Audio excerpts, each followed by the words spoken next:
Anyhow, again, my name is Jerry Seamus, lifetime living in Santa Maria. I've been there 80 years now, and seen a lot. I'm a volunteer at the City Museum downtown Santa Maria 1 day a week, and I spend almost 2 days a week out at the Air Museum. That's my favorite. So, spend a lot of time out there and have a good time. I hadn't been here at the airport in San Luis for many years. As a kid, we used to come out here and watch races down by the old terminal, the taxiway there. That was a drag strip. When I was in high school, they used to race out there. So they got shut down. I remember a guy sitting on a chair with a red flag. Every time a plane would come out to go across the taxiway, he had to get out and wave the red flag and shut the race down so the plane could go across. Aw. Never hit one. Anyhow, going to the museum in Santa Maria, I always talk about the acreage. That was 3,600 acres taken by eminent domain in 1941 to the tune of $257,000 to build an airport with the intent of trading bombers. Well, when they poured the main landing strip, the loam in the soil was too much in those days. They poured the landing strip, wouldn't hold up the weight of the bombers. So they ran those out. They actually declared open in May of 42 and ran the bombers out a few months later. In 43, after some more construction and training, they brought the P-38 in. So the Lightning, trained there until the end of the war in 45. And the Bell P-59, the Bell P-59 was the first Army jet that flew in Santa Maria. And I talked to the guys yesterday from the Plains of Fame, and they've run the engines up twice. So they're getting ready. They're getting real close. They're going to do a big rollout in Santa Maria when they get it finished. So they're almost there. So I was surprised that they were that far with it. So anyhow, the acreage then, after the war, 1946, they turned it over to Santa Barbara County. The county says, "City, you manage it." So there we are as municipal airport around county property. They sold off about 1,200 acres. We got up to 1,200 left, 2,400 left. And 8,000-foot landing strip, as you know, that was for the DC-10 mainly for fire suppression, and he's there today. But after 1947, when the Air Force broke away from the Army and formed, they were looking for a site for an academy. Santa Maria offered the entire 3,600 acres to the Air Force to build the academy. But the Navy held 444 acres somewhere in there, and they wouldn't let it go. So they went to Colorado Springs. So Santa Maria would have been a lot different had we had the Air Force Academy there today. So anyhow, that was they kind of went dormant for a while. I've got an aerial at the museum downtown shot over the airport, and all we can see is 3 aircraft, a couple buildings, and a couple cars. And we had trouble dating. It was late 50s, I think. But anyhow, on to our other airport, which I found more fascinating, was across town where Hancock College is today. And that was Hancock College of Aeronautics. Captain Hancock, who was always referred to as captain, never military, he was a sea captain. He was a rich oil man from Los Angeles. Struck oil on his mother's property down there. 71 oil holes and never missed. So it made her a millionaire overnight. Real estate was extremely valuable. He came to Santa Maria in 1925 to buy a railroad that was in receivership. So he paid $75,000 for the Santa Maria Valley Railroad, lock, stock, and barrel, and built it up. And became one of the most prosperous privately owned railroads in the United States. And in 1927, he bought another chunk of land and built the airport. Started as private, but then ended up to be the College of Aeronautics, kind of an extension of USC, which by the way, he owned USC property, as well as the La Brea tar pits. That was all his. Yeah, that's amazing. He was, like I said, a sea captain. Before he came to Santa Maria as a licensed aviator, he came to Santa Maria, became a licensed railroad engineer. When he was in Los Angeles, he was on the founding board of the Auto Club. I think the second or third president of what we call AAA. Drove the second car in LA city limits. So this man had a lot of firsts. He's a true Renaissance man. And in all that, he had time to play the concert cello. So he was not without tragedies. He was born a twin. His twin brother Harry died right after birth. And 2 years later, his mother gave birth to another son, Bertram, who was 13. And they went to the World's Fair in Chicago in 1890 on a train. And on the way back, he contracted typhoid and died in San Francisco. So there leaves, their father was gone, and it left him as the only child with his mother. So Allan Hancock was driving a wagon barefoot around LA delivering tar for his mother. They were selling tar out of the tar pits. That's how she was making a living back then. So then when he struck oil, things changed. But when he came to Santa Maria, he bought property all over the valley in there. And with his knack for drilling holes, he brought a lot of water into that valley that wasn't there. It was an arid valley. And it was because of him they started growing a lot of leaf crops. And oh, by the way, I got the railroad, I can haul it for you. And then he built the LaBrea Ice Company, and he could ice it down and go even further. So he did a lot for the agriculture in Santa Maria. And then he built a huge farm, named it Rosemary after his daughter, and it became an egg ranch. He had one of the largest egg production ranches in California back in the late 30s, early 40s. So they were transporting all over the place. And I lived there for about 10 years. It was a fun place to be. But Hancock was not a recluse, but he liked his privacy. When they would fly into Santa Maria, we'd see the limo go over after him, just a straight shot. And we'd hide in the bush to see it come back. And Mrs. Hancock would drive by and wave. She knew we were hiding in the bushes. So that was a Chrysler limo. He was a clerk for brand names. He would only buy Chrysler vehicles, and he would only buy Lockheed aircraft. That's it. Wouldn't look at anything else. And I can remember as a kid playing, just jumping the fence and getting in one of the planes, getting up front, sitting there and pushing the pedals.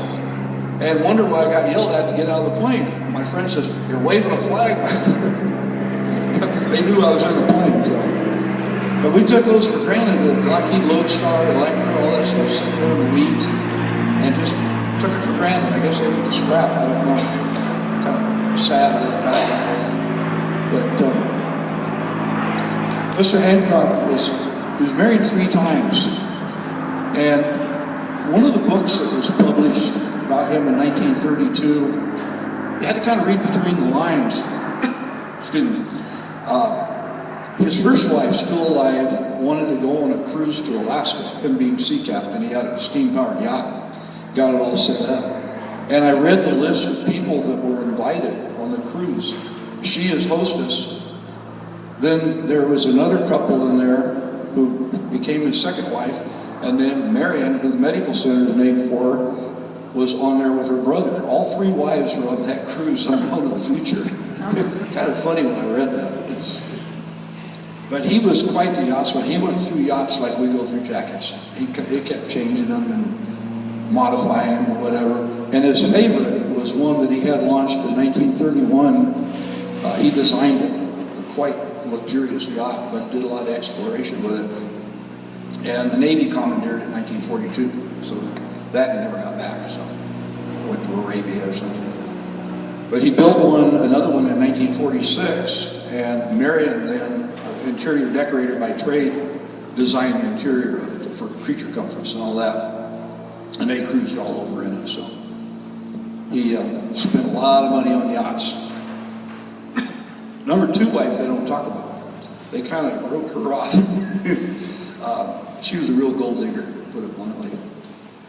And she spent a lot of money on horses and silver tack and all that stuff. And my grandfather was Hancock's livestock foreman, so he had to follow her around and do whatever she wanted to do with the horses and all that. And she came to him and said she was going to breed black and white pintos. My grandfather politely told her that they were colored, not a breed. She said, "I don't care, I'm going to do it." So she bought these 2 high-dollar black and white pintos, bred them. The day the foal dropped, he was coal black with a spot of white you could cover with your index finger. And she got embarrassed and mad and walked away. So my dad and my grandfather took him to the upper ranch they had, raised him, made a cow horse out of him. So that was her folly of her black and white pintos. But when she divorced him. It's kind of interesting. She had a high-dollar Hollywood attorney that said it was extreme mental cruelty because he spent so much time on his yacht. Oh, Well, from 1942 to 45, he didn't have a yacht. But she got him in 1945, cleaned out the stable. My grandfather was told to step aside, and she took everything to Wyoming. So that was the end of that one. And $1 million while she was walking out the door. But anyhow, Hancock was, he did more for the Santa Maria Valley than people know, besides just having a college there today. But there's hardly any remnants of the airport. If you know what you're looking at, there's a couple hangars down there. They're industrial buildings. But the rest of it's all built over now with a 2-year campus. But he was high into education. That was his thing, being at USC and all that. So. And by the way, he built the United California Bank. You ever heard of that one too? That was his. He started that. But he was dabbling into everything. Now again, I said he was not without tragedies. Besides losing his twin after birth, he lost his brother at 13 years old of typhoid. And then his only son was 22 years old, just graduated college, and they were on their way up to Santa Maria one night, 1925. They stopped in Santa Barbara for the night, and they put his son in a suite with a water tank for fire suppression. An earthquake hit the next morning and killed him instantly. So he lost his only son. So he had several tragedies, but he survived it all. But he was quite a gentleman. We had a black and white border collie that thought she owned the mill that my father worked in out there, and she laid on the dock. And you didn't get in if she didn't know you.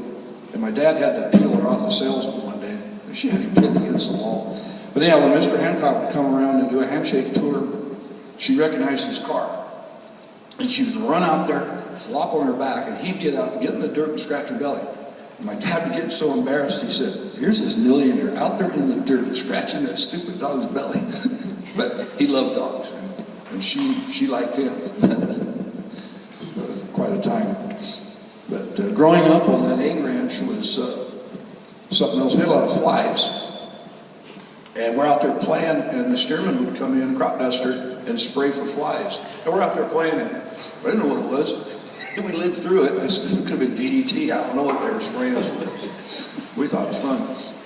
But anyhow, that was the history there of the airstrip, the airport in Santa Maria. It was kind of bad that we don't have any commercial in there but Allegiant. We got that nice airstrip in there, and terminal and all that. We got one company. We can't get United in there or anybody. So, but, anyhow, that was the best part of it. Anybody got any questions or anything? I've got a map to share. If you want to see what Santa Maria Airport looked like in 1943, I've got this map I can share. You want me to help you hold it up? Huh? Want me to help you hold it up? We were going to pass it around, right, Jerry? Yeah, you can just pass it around and look at it. There's a want legend. some water? Want some water? No, I've got some. Okay. There's a legend on the side that shows you where everything's at. 43. Can you hold it up to the camera? It's not a very good copy. Yeah, we were thinking of that, but it's really hard to see. We can try. You want to point out what the stuff was there? Well, there's a legend on there, and you can see the main runway and the taxiways in there. Higher. Higher? Oh. Is this the Okay. main? That's the main, yeah, right there. That's the main road? Oh, okay. Is this a runway at one time? Yes. That's the main. Then you had the cross one here, down here, It's taxiway. gone. Yeah. Were all three runways? Yes. They were? No? What I did, I used it to search bomb site lockers. And on here, the legend, it shows 6 Norden bomb site lockers. One I just found out a few months ago, got bulldozed in construction across the street. 5 are left. And I've actually touched 5 of the bomb site lockers. The one right out in front of the museum, it looks like a big 2-door outhouse that sits out there by the highway. That's the best of the bunch. And Captain Ron Johnson told me that there was a sublevel. The doors are welded shut. I won't go in there, but he told me there were stairs going down. I don't know.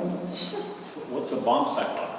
Norden bomb site, that rode in the nose of all of our bombers in World War II. That was the highest classified piece of material we had. But what's the locker? It was a big vault, a concrete vault. And when you got out of the craft and training, they had the B-25s out there for a while, that's why they built them. That they had to take the bomb site out and go lock it up. You couldn't leave it in the bomb. And if the plane was going down, you put a 45 through it, or I understand there was a destruct piece somewhere on it, but it had to be destroyed. You didn't want the enemy to get a hold of it. It wasn't what it cracked up to be. I read an article here a while back that wasn't all that great, but the pilot would switch, like you're going to auto, he would switch control to the bombardier. The bombardier would be flying the aircraft or bombing, so he was guiding it in. So they were very critical. A gentleman retired to Santa Maria many years ago, he's since passed, that was a tech in a lab. And besides a armed guard on the door, you were locked in the lab. You had a machine gun out there. Everybody in the lab was packing a piece. So it was very, very critical. There was, you probably heard of the flight that went in Greenland in 1942. There were 6 B-38s and 2 B-17s. Well, they had an OSS Major. They had this OSS Major forerunner of the CIA that went in on a dog sled on a clandestine mission to get one out that somebody forgot to destroy in one of the 17s. And that's where Glacier Girl came from. The P-38 that went, I think it went to Kentucky and got restored. That's one of the few P-38s that's flying. So, and as I read a while back, about almost 10,000 built, 28 exist, and I think 10 fly. Pretty sad. Back to the lockers, it sounds like they were scattered around. Yeah, they were all over the base in different locations where the turnouts were for the planes for parking. And they were all over the base there. I can find them on the map, and they're scattered all over. The 5 that I can find now are scattered. So the idea is that they parked throughout this whole area. And Yes. they had strategic locates that were close by to store the sites. You guys, pilots, can probably tell me that I've heard that flying over Santa Maria Airport today, if you know what you're looking for, you can still see a few of them down there. When the dirt gets moved a little bit, they're all over the place. They're all concrete down there. And there's a few that you can see that are still left. I can find them out there. But there was one taxiway that shows on there, I forget what they call it, that in 1951, surplus properties, Santa Maria police officer was on a car club with a bunch of guys, and they petitioned the city to let them use that as a drag strip. So they got that taxiway out there, which today is called Foster Road, and it's the county road now. That used to be a drag strip, and that was a taxiway for the P-38s back then. And then there's all the B-25s, because there's 2 bomb site lockers in the eucalyptus trees right where that's at. But yeah, they're solid concrete. They were built for security. But Did the existing Santa Maria Airport, was it in training base then, or was there only the one that you're talking about that's gone now?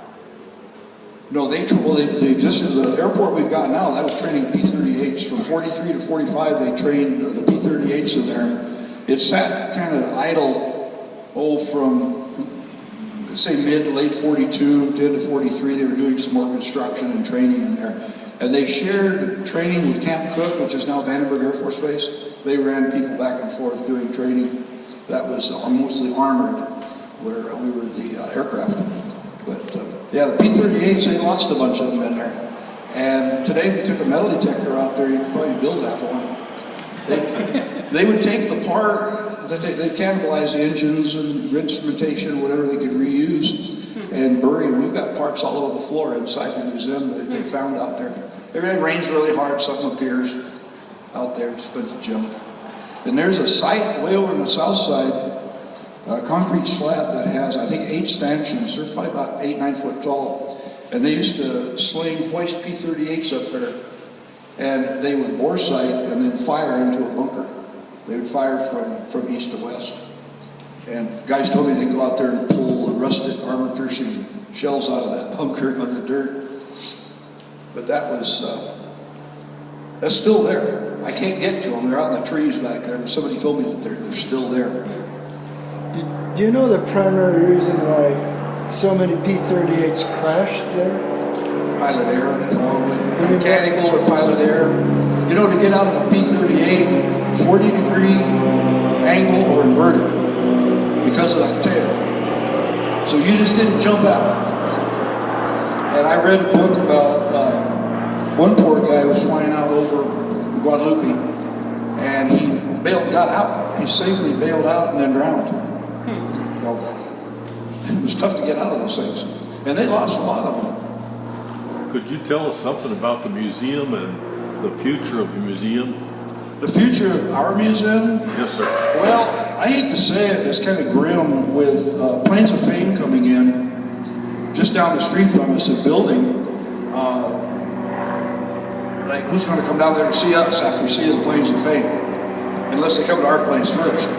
We've heard that we've got room in the yard. They could tow the P-38 down there or P-51 parking in our yard for the day to attract. You know, because we can advertise and attract some people in there or something like that. I don't know if that's actually going to happen. We had a meet and greet with them. We're not merging with them, but we're going to work together. But I talked to the guy yesterday there, and he said, "Yeah, I want you down there." And yeah, okay, let me know when you open. If I'm still alive. They said they were going to open in 25. Well, they're not going to start construction until 25 now, because they're still waiting for permits. Their big one is the Tiger Salamander.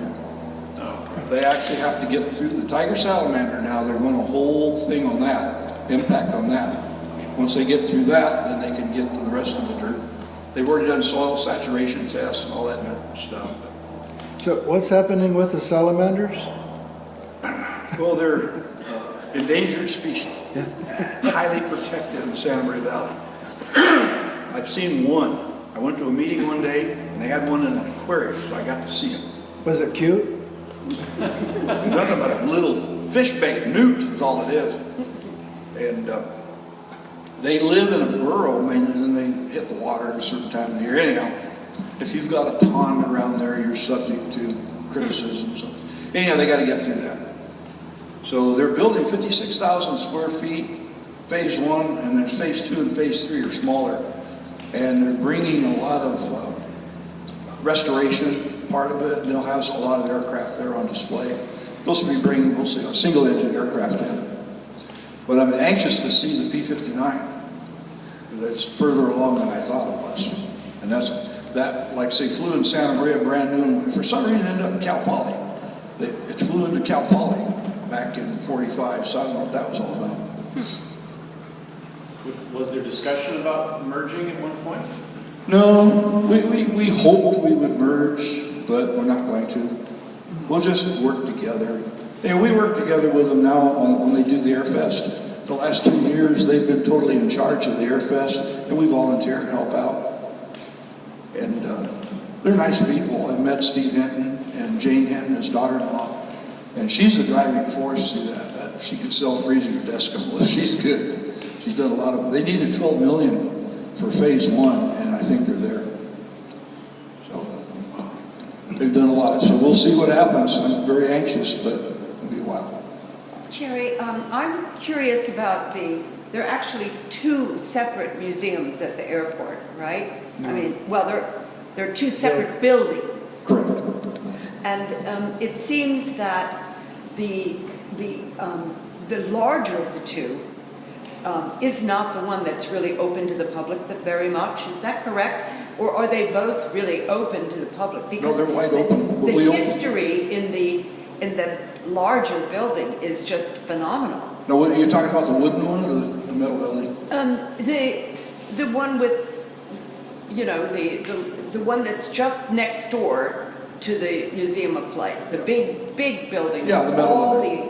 All the armaments and replicas and it's. No, we open them every time I'm out there. I open them both in the morning. I just wish it were a little lighter and brighter so that people would be more encouraged to walk through it, because it's fascinating, and I don't think people go in there very much. But maybe that's a When I'm doing a tour, I take them in there. Oh, okay. Oh, I always take them in there. We've got new lighting. We've got new LED lighting in there. Oh, Got rid of the old sodium in there. Yeah. And it's better than it was. That's good. It's still not that great. No, because the other the other museum is much more well lit, and it's much more open to the. We've got a vent up above, and when the wind blows, the metal it screeches. Yeah. And I've had people bail out of there. They couldn't handle that. It's like the chalkboard, they just bail and run. They can't stand the sound. Oh, but it's full of history. It's just, that's what I love about The neat thing about it, I was telling a gentleman a little bit ago, that all the people I get in there, every Saturday I learn something new. And I love that. Wow. And there's a piece in there that I've walked by for years called the Gibson Girl. I don't know how many of you know what a Gibson Girl is. It came with a life raft. Yeah.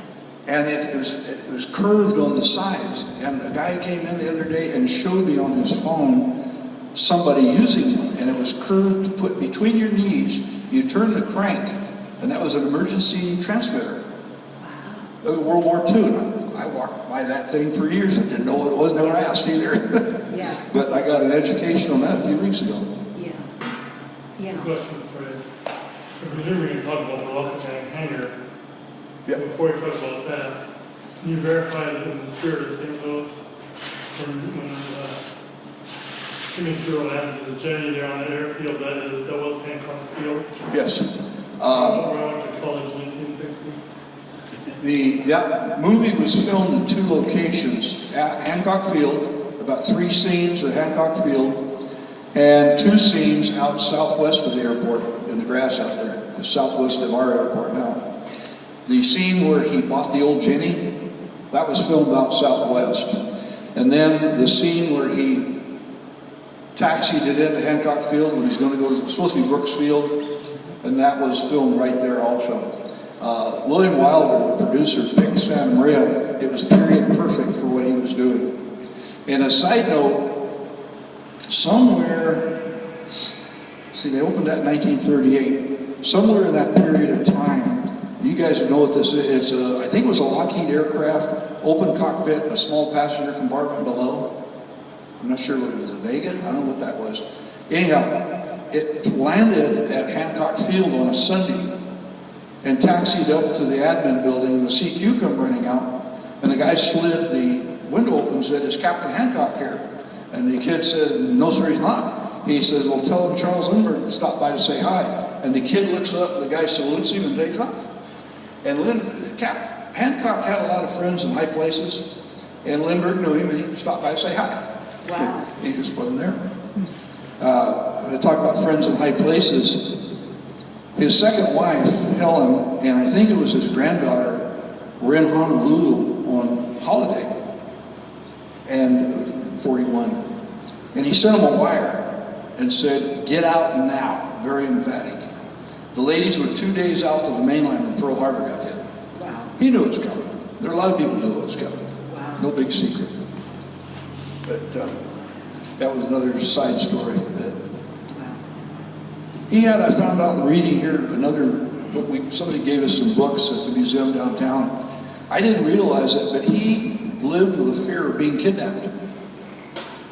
Such that in his mansion down there in Wilshire, he had his butler's name on the mailbox, not his. But I didn't realize that, but he lived with that fear of being kidnapped. Because when he'd come into Santa Maria, his limo would go through a gatehouse, the door would close, and you'd never see him. And as kids, we were told, go play on the other side of the farm, out of respect, don't make any noise. He wouldn't say anything anyhow. But he would go out and see his employees, handshake tour, but other than that, he stayed inside and played his cello. That was his big thing. Wow. He would host a lot of people. Yeah, his mother built a beautiful mansion on the corner of Vermont and Wilshire. It was like the Beverly Hills at this time, beautiful place. And in the 30s, they tore it down, and a couple of the rooms were moved to USC, or in a museum at USC. Like a Stairway to Nowhere and all that. His music room and all that. So that still exists. But the other part of it got torn down. Yes, Lord. So Santa Maria, has some really amazing aviation history, and you've touched a little bit on it. One of my friends, there were so many P-38s that went down. One of the guys I learned to fly with, he actually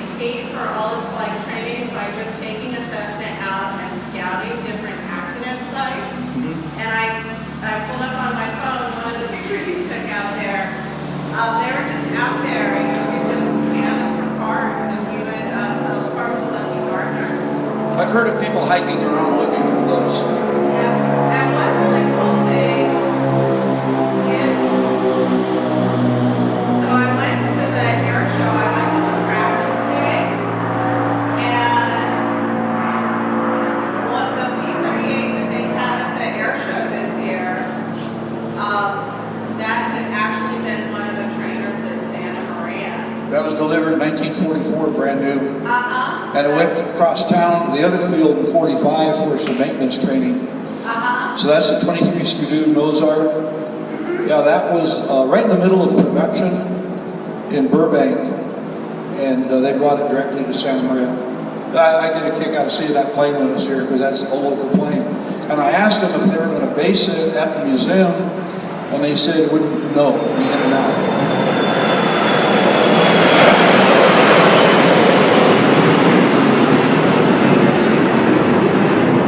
Because of so few, it's committed to other air shows. And the one that Lefty Gardner had, White Lightning, used to sit in the building there in Santa Maria. And it was sold as Red Bull has it. And it said, a couple guys came in, they were from Paris. And they said, yeah, it's in Paris, France. They just saw it. I said, okay, we know where it's at. So that's one of the handful that are flying. It was tragic, but so many got ground up or in jungles or in oceans or whatever. They've got a book out there that they scavenged called Chino. It's all about the Cal Aero and all the stuff down in Chino in the early days and the training they had there. And they show a price list of aircraft in 1946 before they got scrapped. And you could buy a P-51 flying for $3,500. And our neighbor has an S&J-5 out there he tows over for show. And those are listed at $500. So whenever he comes over, I yell at him, here comes that $500 airplane. Yeah, thanks. But that's what they were going for. Nobody wanted them. Stearman's at $1,450. The highest price in there with a C-54, the Skymaster, that went for $85,000. But they were selling C-47s for $32,000. They knew the value of some of the planes, but the other ones, the trainers, they just got scrapped. Nobody wanted them. You came home from the war and you got shot at in a P-51, that's the last thing you want to buy. I didn't say number one, in 1953 I learned to fly with my brother. Go ahead now. In 1953 I learned to fly with my brother in BG-26 with $400 for the company full of gas. And part of it in this field. So somebody had this one. Anyhow, that's, any more questions? I about got it wrapped up here. Don't you going to talk about the Rocket Man hangar? Oh, the hangar. Well, that was the story itself there. Disney Corporation filmed the Rocketeer movie on the other side of 30. And after some liability issues and all that got settled, they gave us that for $1. That was the good news. Bad news, you had to move it. So a lot of volunteer effort to pick that thing up and move it over and plant it. And then a lot of work to reinforce it to get it up to code. And I always show people there's some, I get a kick out, there's some joist plates in there that are plastic. And every now and then we find one of the nuts, or the heads on the floor. That's pretty good glue for 1990, it's still stuck up there. But the building was nothing but a prop. It still leaks like a sieve when it rains, but we have to contend with all that, get the mops out.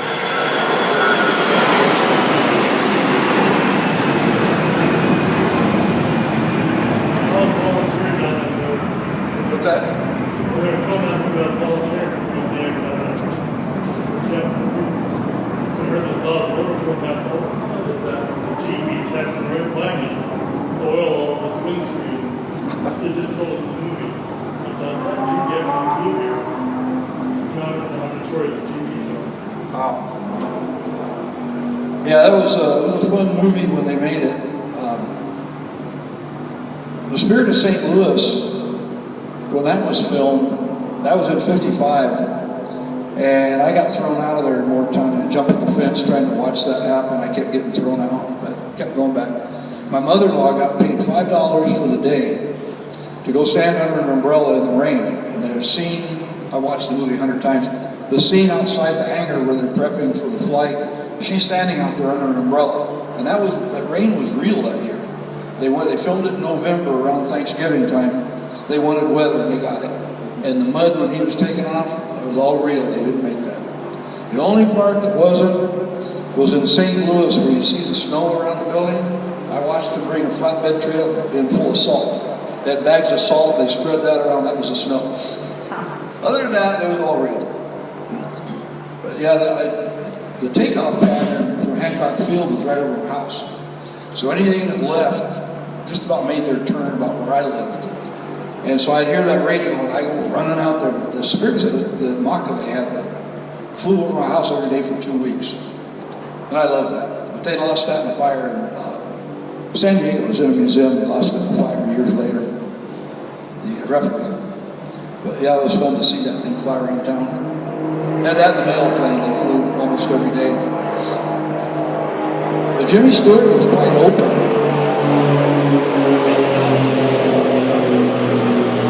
He would sit out at the inn eating dinner. People would come up to him for autographs. He never refused anybody. He was always out in the open for everybody. He was very gentleman about it. Oh, I'm sorry. Are you a pilot? No, sir. So you, Always wanted to be. So you've been interested in aviation your whole life. You've lived in an aviation community. You're involved in aviation as you're retired. What stopped you from becoming a pilot?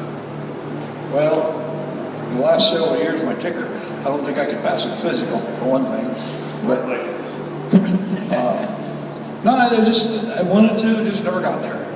Just probably never had the funds at the time, just couldn't get there. But I've always been interested. But the airport, the main airport in Santa Maria, like I say, as a kid, I took it for granted. We never went out there. Could care less about that, just for some reason. But Hancock Field, I sneak in there every chance I got. And there later, it was just a private aircraft. And Hancock had his plane in there until they're going to build the freeway bypass. They had to close him down because he'd been tagging trucks on the approach. So he had to shut it down, move his stuff out to the main airport. And there's about 4 buildings out there next to the big World War II hangar that's out there. There's about 4 buildings just on the west side of it that he actually moved from Hancock Field out there. And I think one of them he used for his plane.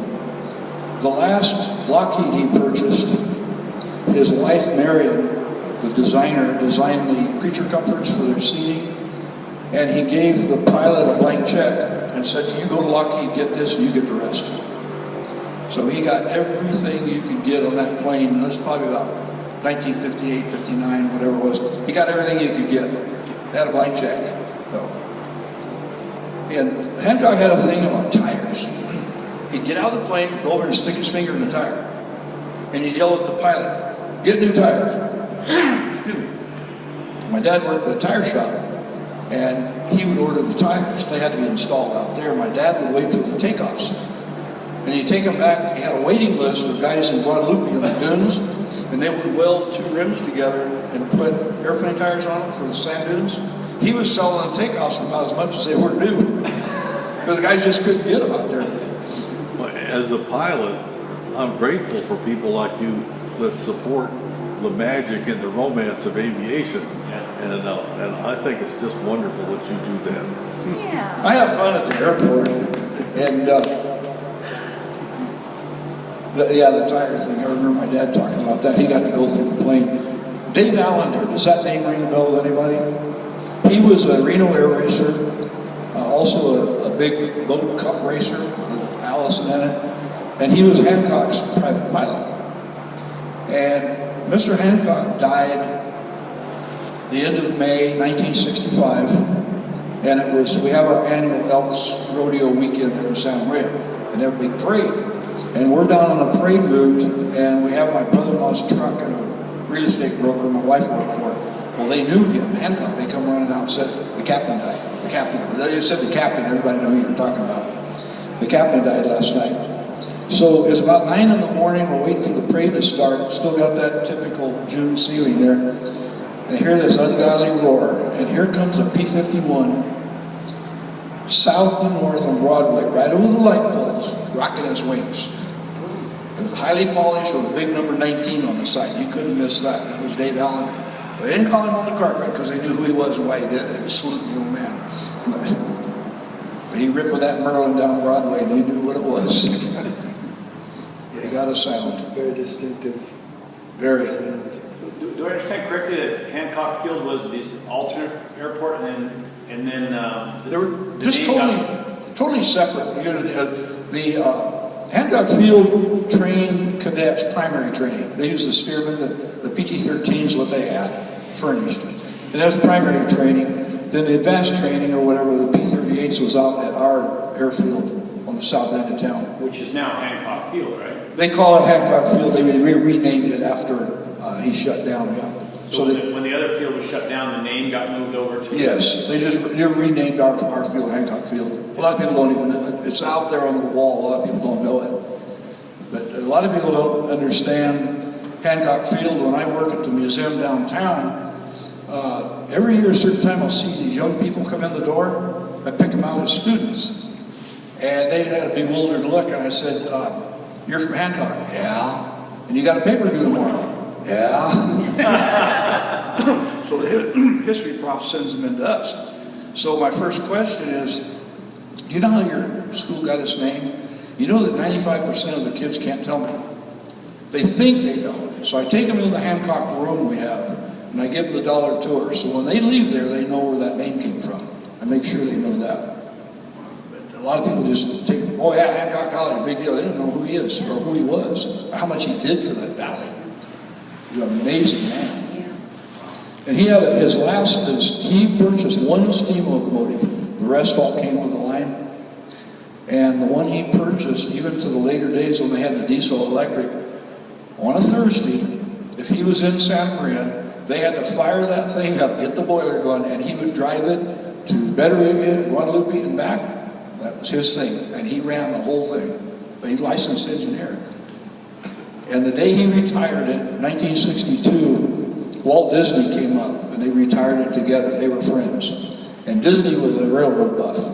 So he was invited to come up, and they ran it through the line and retired it that day. And it's in Astoria, Oregon right now, with a volunteer restoration group. It won't come back to Santa Maria. It was sold. I don't know who owns it, but they're working on it. My brother's working on that. My brother loves trains. Up in Astoria? I'd like to go see it. I'd love to go, because I remember that engine coming by my house. And again, when I lived on the farm, the rail track went right by our house, and you just took it for granted. Yeah, train again. My sister taught me how to put pennies on the track again. It's like, we put a nail on, oh, nails are cool. We put nails out there too. And they stand and they knew we put something out there. We were grinning. But the beet industry was huge. After they got the irrigation going, they were growing sugar beets out there. And they would come through just gondolas just loaded with those things, headed out from Union Sugar, Better Haven. That was a big industry back then. And that's because of Hancock, they were able to move all that stuff. And his rail system. And he hauled a lot of oil too. There's a lot of oil around there he hauled. He did a lot. Anyhow, with our airport, it's still sad we got nothing commercial out there, but it's fun to be there. I enjoy the museums. I sit out there days, hardly anybody comes in. Yesterday we were busy, we could have used 4 people in there. It was going crazy in the morning.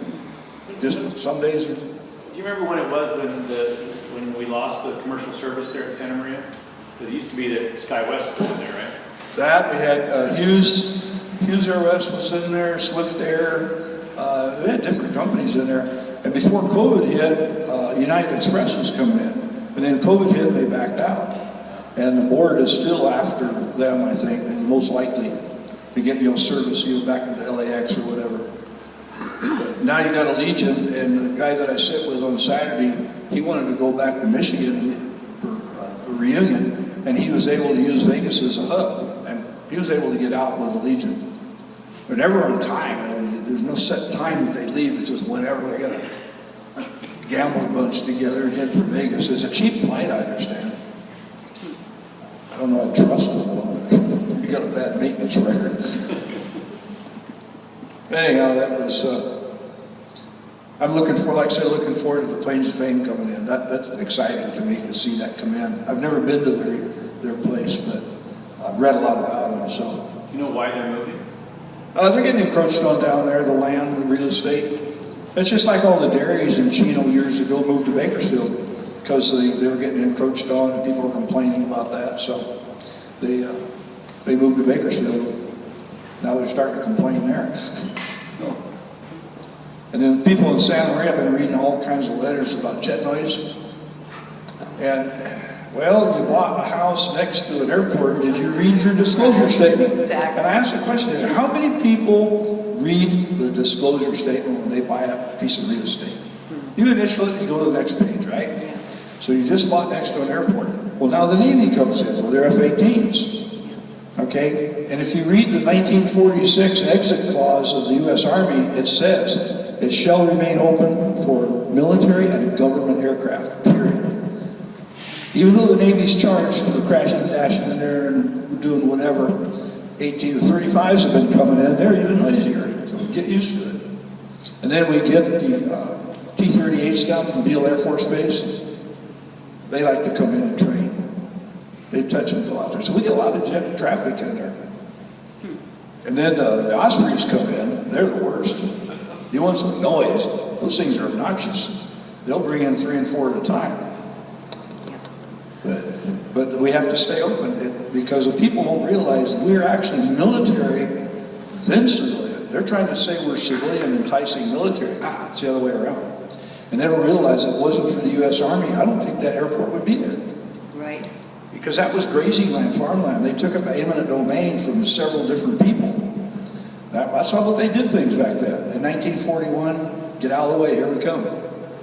And that's the way they took Hancock's favorite yacht. He had a beautiful yacht. In 42, they took it, commandeered it. That's the way they did things back then. Anyway, they had $257,000 for 3,600 acres. That's a pretty good price. You look at that real estate today. Yeah, exactly. It's worth quite a bit. Anyhow, anybody got any other questions? I got an idea. Yes. How about we build, since you're a railroad guy, let's build a railroad, a high-speed railroad between Santa Maria, Oh, San what a Luis, great and idea. Paso. What a great idea. Fast enough that you can get downtown from one to the other quick. It'll help the economies of all the places, and then we can put all of the big airplanes where the big runway is in Santa Maria and Paso. And we can have this as our little town GA airport. Hold that thought. Hold that thought. You know, I forgot that we were talking about the P-38. I don't know if you're familiar with Macy's department store downtown Santa Maria in the mall. A P-38 went in there, and it was January of 45 on a flat spin from the backside and killed 2 people at a restaurant that used to be there, right where Macy's and Bank of America is today. And it was a pilot error. I read the report on it, but he was supposed to cut an engine and do something. He got things backwards, whatever it was, went into a flat spin, came in the back of the restaurant. Right at noon. It was kind of tragic. The cook was there eating. He wasn't even working that day. He just came in to eat lunch. Him and the owner's wife got killed. The mayor called the commander out there at the base and said, I want no more over-town training flights. Get out of here. So they had to go out over the river, ocean, or whatever. And then the steermen, when they were training at Hancock Field, the primary trainers, they stacked a lot of those up. And you wreck one, you're out. You didn't get a second chance. Did I hear you say the owner's wife was alone with the cook in the restaurant? No, the owner, they said, I heard the owner grabbed the cash register and ran out the back door. His wife and the cook were just happened to be in there and they got hit. Pretty bad, pretty big mess, started a fire. And of course the pilot was killed. It took him 2 days to find the pilot. He was ejected. And there happened to be a dump truck in the alley that day doing some work. They found him in the back of the dump truck 2 days later. Wow. Yeah. They lost a lot of them over the ocean and whatever. But as you said, they stacked them up in the mountains around there. Yeah, those steermen, I've seen a lot of pictures of steermen sitting on their nose. They bring them in, put them on their nose. That's it, they're gone. And prior to that, he had 12 fleets. Hancock owned 12 fleet aircraft that they trained before the war. We got one in the museum. The one sitting on the floor is not one of his. I came from Florida, but they had a dozen of them over Hancock Field just like that. 1929 fleets.